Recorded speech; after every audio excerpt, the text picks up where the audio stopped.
울산 시청자 미디어 센터의 제작 지원을 받아 울산 CBS와 울산 청년 네트워크가 공동으로 제작하는 시사팩토리 100.3 금요판이 돌아왔습니다. 라디오 주파수 FM 100.3으로 방송된 이 내용은 팟빵과 유튜브에서 나울통을 검색해 다시 들으실 수 있습니다.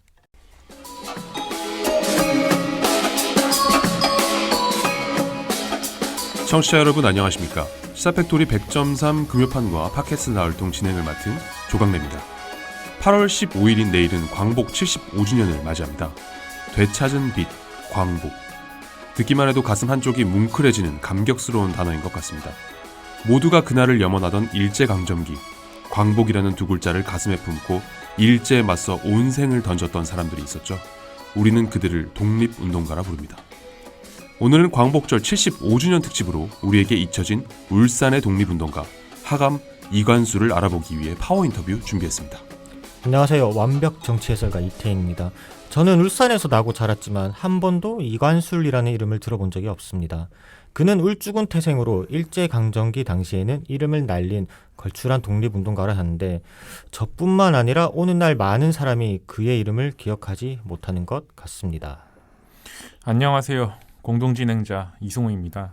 공산주의자였던 하감 이관술은 광복 후 대전 형무소에 수감되었고 이념의 대립이 극에 달했던 1950년 여름 한국전쟁이 반발하자 국가는 이관술을 법적 절차와 상관없이 속전속결로 총살했습니다. 결국 첨예한 이념 대립의 결과로 남과 북은 분단되었고 자본주의 진영인 대한민국에서 공산주의자 이관술은 우리의 기억 속에 사라졌습니다. 비단 이관술뿐만 아니라 많은 좌익 진영의 독립운동가들이 모두에게 잊혀졌습니다. 단지 이념이 다르다는 이유로 조국을 위해 희생했던 독립운동가의 업적을 외면하고 부정해야만 할까요? 이 질문과 관련해 배문석 울산노동역사관 사무국장과 함께 파워 인터뷰 준비했습니다. 먼저 노래 듣고 돌아오겠습니다. 드라마 미스터 션샤인의 OST죠. 박효신이 부릅니다. 그날. 잔인한 햇살에도 그 봄은 아름다웠어. 네, 박효신의 그날 듣고 돌아왔습니다.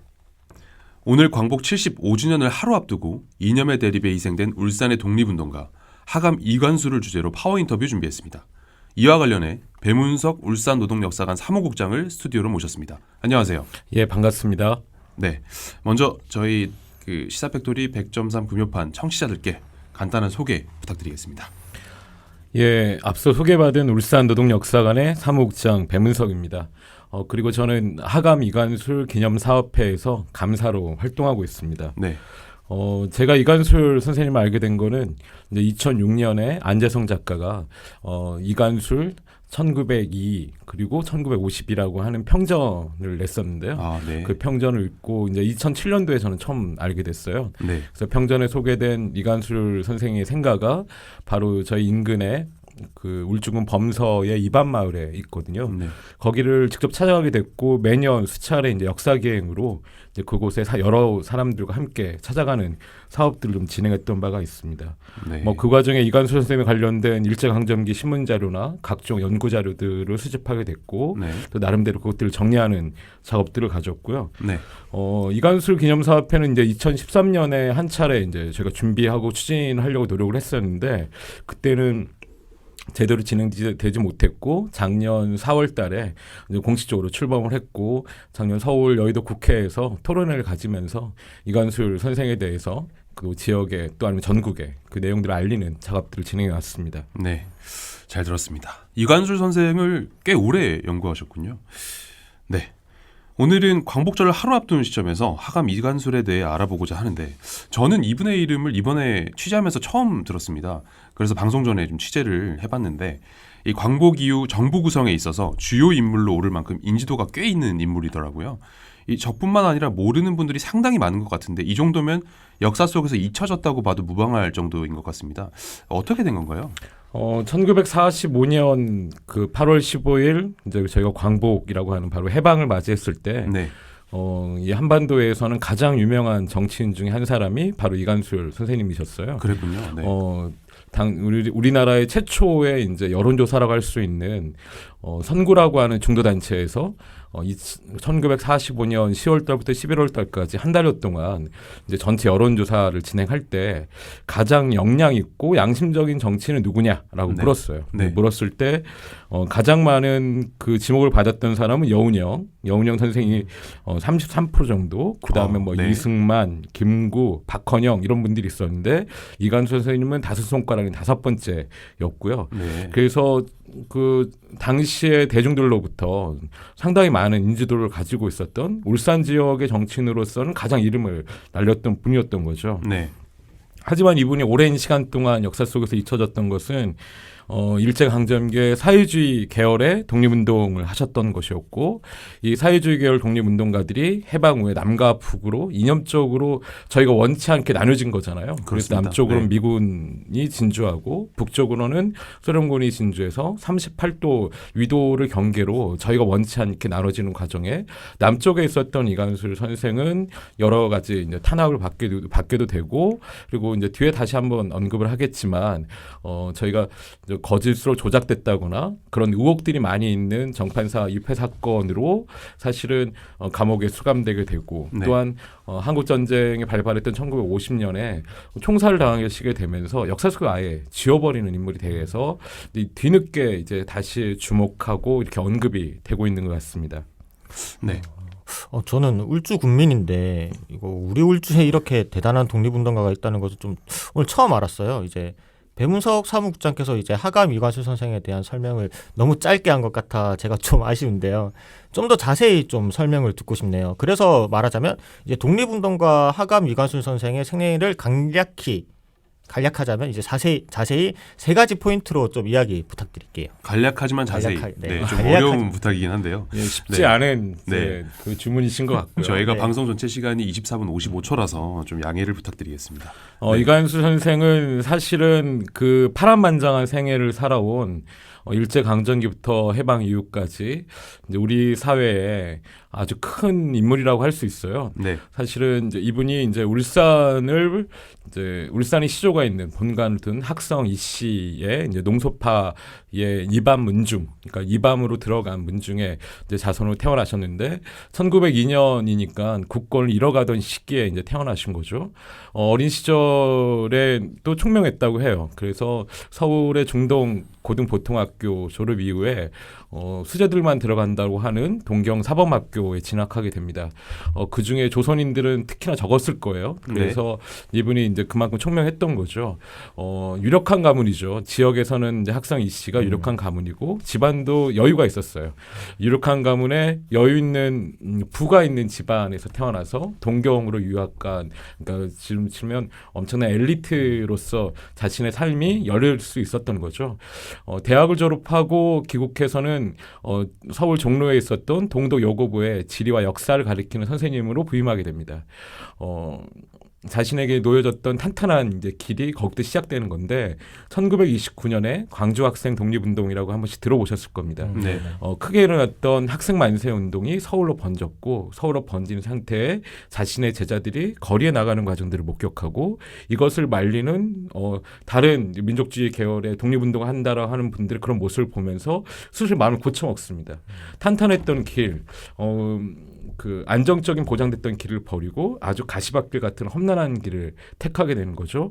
그때 자신이 멀리했던 거리를 뒀던 사회주의 계열 독립운동으로 자신의 방향을 정하게 되고 그때부터 그분에 매진하게 됩니다. 1932년에 경성 반제동맹이라고 하는 단체를 결성하는 데 참가하게 되고요. 그때 첫 옥고를 겪게 됩니다. 옥고를 겪고 난 다음에 나와서는 스스로가 어설프게 독립운동을 해서는 안 되겠구나. 사상적인 부분만을 가지고 안 되는구나. 그래서 철저하게 변신하게 됐던 과정이 바로 이관수 선생의 첫 번째 포인트라고 할 수 있습니다. 네, 첫 번째 포인트를 한마디로 축약하신다면 어떤 걸로 좀 표현할 수 있을까요? 저희가 예. 생애를 좀 말씀을 해주셨는데. 사실 뭐 여러 이제 사자성어로 얘기하면 뭐 멸사분공이라는 단어도 쓰일 수 있을 것 같고 뭐 심계천하 좀 약간 낯선 단어일 수 있을 것 같은데요. 네네.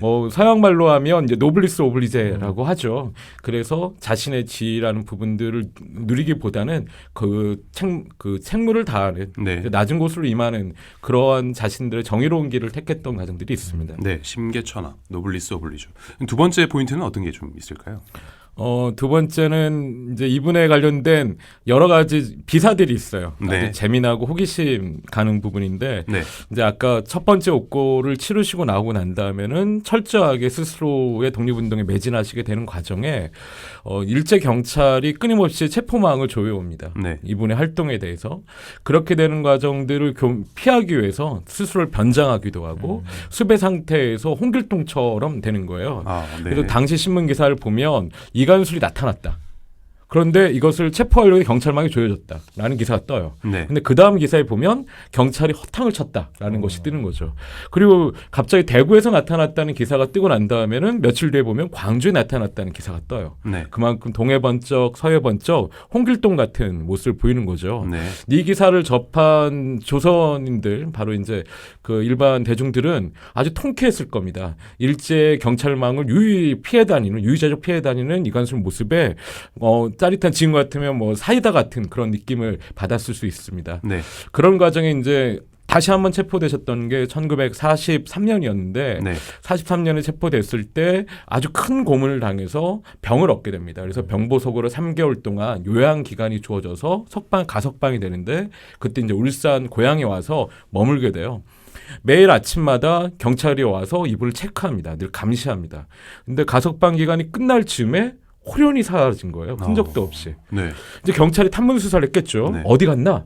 했더니 이관술이 지난밤에 빗자루를 타고 선바위를 넘어서 저쪽 산으로 날아가더라. 나는 아니다. 저쪽 망성 지역으로 날아가던데. 이게 이관술의 빗자루 전설이 그때 네. 나오는 거예요. 네. 그만큼 사람들은 감정을 이입해서 이관술의 독립운동, 일제강점기에 잡히지 않기를 바라는 마음. 그리고 독립운동을 계속 이어나가기를 바라는 마음들이 그렇게 투영됐다고 할 수 있습니다. 뭐 이런 부분은 신출귀몰했던 신출귀몰. 그런 네. 말로 표현할 수 있을 것 두 같아요. 번째 포인트는 신출귀몰. 제가 아는 영화 암살보다 더 영화 같은 굉장히 영화 같은 시나리오인데. 드라마틱하네요. 마지막 포인트는 좀 어떤 게 있을까요? 조금 짧게 말씀 부탁드립니다. 마지막은 사실은 이제 뭐 굳이 붙인다면 5호 통제라고 할 수 있을 것 같아요. 5호 통제라. 네. 해방 후에 아까 말씀드렸던 대로 이분의 공적이나 이분이 수고했던 부분들을 대중들은 인정했지만 미군정 하에서는 사회주의 계열은 끊임없이 핍박받는 거였고 억울해할 수 있는 누명의 부분들이 이제 그렇게 해서 저희 지금 학계에서는 그렇게 많은 부분들이 이야기가 나오고 있습니다. 네. 그 과정에 무기징역형을 받고 대전 형무소에 수감돼 있다가 한국전쟁이 벌어지자 이제 남침한 북한군이 밀려올 때 철수하는 국군이 후퇴하는 과정에서 대전 형무소에 수감돼 있던 그렇게 좌익사범들, 그다음에 이제 좌익 계열의 사상범들을 끌고 나와서 총살시키거든요. 그때 네. 맨 먼저 죽은 게 이관술이었고 가장 먼저. 네. 그렇죠. 왜냐하면 당시의 사상범 중에는 첫 손가락에 꼽을 만큼 영향력이 있었기 때문이었겠죠. 네. 결국은 스스로의 독립운동에 헌신적으로 했던 것이 자신의 그리고 그 이후에 자신의 명예가 제대로 드러나지 못하는 그리고 안타까운 쪽으로 이어졌으니 5호 통제라 할 만한 것 같습니다. 네. 이관술 선생의 생애를 제가 좀 듣다 보니까 뭐 이제 경성 트로이카, 오늘 경성 콩그룹 등 이런 명칭들이 좀 자주 등장하는데요. 이 청취자들을 위해서 이 이관술 선생의 생애에서 좀 중요하게 역할을 했던 반제동맹부터 경성 콩그룹까지 짧게 좀 말씀을 한번 소개를 좀 부탁드리겠습니다. 1919년 3.1 만세운동 이후에 이제 독립운동사에 대해서 좀 고민을 가지시는 분들은 사회주의 계열 독립운동이 아주 크게 확장됐다라는 걸 이제 보시거나 알고 계신 분들도 있을 수 있을 것 같습니다. 네. 1926년에 있었던 60 만세운동이나 아까 말씀드렸던 1929년에 광주 학생 독립운동을 이끌었던 주도했던 것이 사회주의 계열이었었고요. 1930년 이후가 되면 일제의 이제 압박 때문에 민족주의 계열 내에서 뭐 춘원 이광수처럼 그 변절하거나 전향자들이 이제 속출하게 되는데 사회주의 계열은 그 적색노조나 농민조합을 기반으로 해서 비타협 쪽으로 지하로 들어가거나 끊임없이 항쟁을 하게 돼요. 그것이 해방 때까지 이어졌었고 사실 그러한 공들이 바로 사회주의 계열들의 그 끈질긴 항쟁에 대한 부분들이 해방 후에 더 주목을 받았었고 대중의 지지를 이끌어냈다라고 볼 수 있습니다. 네. 그럼 사회주의, 공산주의와 밀접하게 연결되어 있는 명칭이라고 할 수 있는데 이 항일운동 당시 이관수는 정확히 어떤 이념을 지향하는 인물이었습니까? 국장님. 본인이 이제 사실은 일본을 유학 기간에 이미 이제 일본 유학생들 대부분이 사회주의 그 사상을 접합니다. 네. 그래서 새로운 세상에 대한 부분에 독립을 하려고 했을 때 자신의 방향을 사회주의 쪽으로 택한 사람들이 많이 등장하게 되는 거죠. 그렇게 됐지만 이관술은 유학 기간에는 사회주의하고는 거리를 뒀다고 합니다. 그 중에 일부만 자신이 민족계몽이라고 하는 민족주의 사상가로서 취할 뿐만 취하겠다라는 것이었는데 아까 말씀드렸던 1929년, 30년을 경과하면서는 뭐 사회주의 관련돼서 가장 첨예하게 그리고 가장 적극적으로 그 사상을 구현하기 위해 뭐 경성 꽁구름이나 경성 트로이카, 그다음에 조선공산당을 재건하기 위한 그 활동에 매진했다고 할 수 있습니다. 네.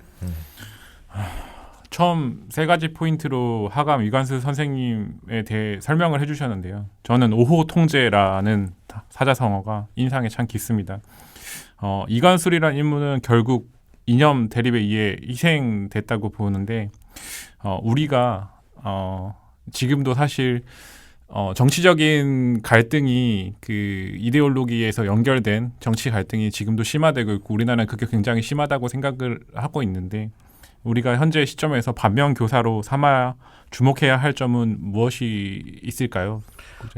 올해가 이제 한국 전쟁이 이제 발발했던 바로 70년이 되는 해인데요. 네. 사실은 그 1945년 해방 공간이 세계사적으로는 첫 냉전이 벌어진 장소가 됐던 거고 저희 민족은 원치 않게 그 냉전에 바로 그 한복판에 놓여져서 사실은 같은 민족끼리 총뿌리를 겨눠야 됐던 또 그로 인해서 수많은 사람들이 피를 흘려야 됐던 그런 아픈 역사를 갖고 있습니다.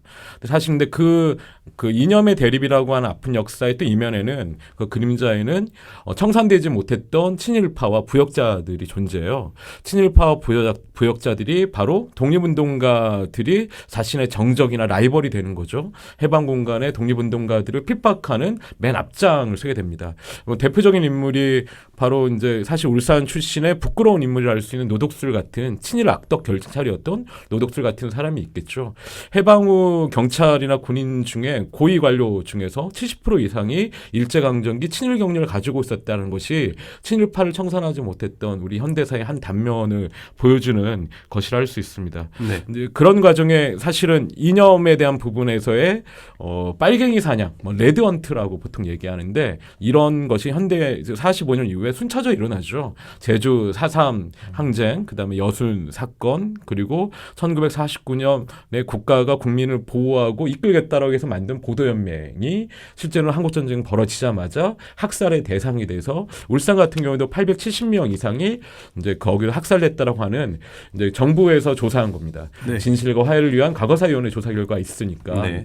그런 이념의 과정에서 이관술도 학살당했고 이관술의 동생 그리고 이관술의 큰 사위도 그렇게 보도연맹으로 학살당했으니 집안 잔체가 그리고 울산의 많은 독립운동가 본인이거나 당사자거나 그 가족이 희생된 사례들이 여러 곳에서 발견할 수 있습니다. 네.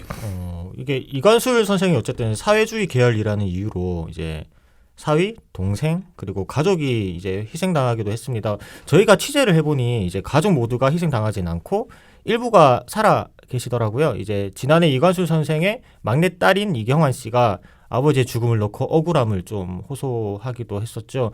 이에 앞서 이제 2012년도에는 이관술 선생의 외손녀인 손옥희 씨가 국가를 상대로 손해배상 청구를 소송을 좀 진행했다고 하더라고요. 70년 전 일을 가지고 소송을 했다는 것 좀 주목할 만한 일인 것 같은데 어떤 의미를 좀 가지고 있다고 보십니까?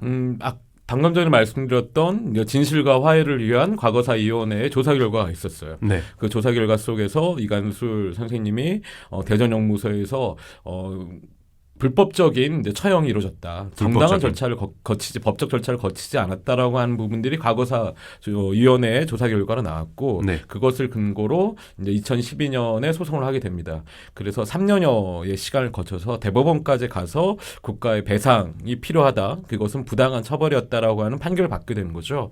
이제 이 부분이 그나마 이제 유족들에게는 그 아픔을 달래는 위로가 됐을 것이고 이관수 선생님에 대한 명예가 그나마 부분적이나마 그 회복될 수 있는 단초가 됐다고 할 수 있습니다. 네. 그러고 보면 이관수 선생님은 민족의 해방뿐 아니라 노동자, 농민 등 약자를 위해 그리고 다양성과 연대의 가치를 위해 최선을 다한 듯 보입니다. 2020년인 지금도 여전히 다양성과 연대의 가치를 지켜야 할 순간들이 종종 보입니다.